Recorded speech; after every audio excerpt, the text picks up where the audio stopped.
আসসালামু আলাইকুম ভিউয়ার্স, আজকে আপনাদের দেখাবো চরের রাস্তার করুণ অবস্থা। আপনারা শহরে থাকেন, এই জন্য হয়তো চরের রাস্তা সম্পর্কে অবগত না। আপনারা জানলে অবাক হবেন যে আমাদের গ্রামটা রাজশাহীর অন্তর্ভুক্ত।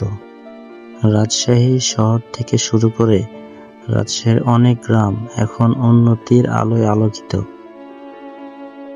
কিন্তু এখন পর্যন্ত আমাদের গ্রামটি অবহেলিত এবং উন্নতির কোনো ছোঁয়া নেই। বর্ষাকাল আসলে আমাদের রাস্তাঘাটের এতটাই অবস্থা খারাপ হয় যে মানুষ রাস্তা দিয়ে চলাচল করতে পারে না। সেক্ষেত্রে মানুষজন যোগাযোগের জন্য অন্যের ফসল, আবাদি জমি এবং অন্যের জমি ভিটা দিয়ে যাতায়াত করে থাকে। বর্ষাকালে রাস্তা মোটামুটি 2 থেকে 3 হাত গর্ত হয়ে নিচে ঢুকে যায় এবং প্রচুর পরিমাণে রাস্তায় পানি জমে থাকে। এই যে ট্রলিগুলো দেখছেন, এইগুলো হলো পণ্য এবং মালামাল বহনের জন্য প্রধান মাধ্যম। এমনিতেই নদীর জন্য আমাদের এলাকাটি বিচ্ছিন্ন এলাকা।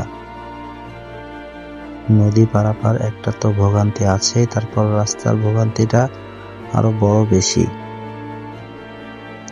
বিগত স্বৈর শাসকের আমলের এমপি মন্ত্রীরা শুধু চরকে শোষণ করে গিয়েছে, কিন্তু কোনো উন্নতি করে নাই। বর্তমান সরকার ডক্টর ইউনূস আমাদের রাস্তার কাজ ইতিমধ্যে শুরু করে দিয়েছে। আল্লাহ ওনাকে নেক হায়াত দান করুক এবং আমরা আশাবাদী যে রাস্তার কাজ খুব দ্রুতই শেষ হবে এবং চরের মানুষের কষ্ট কিছুটা হলেও দূর হবে। সবাই ভালো থাকবেন এবং আমাদের গ্রামের মানুষের জন্য দোয়া করবেন। আসসালামু আলাইকুম।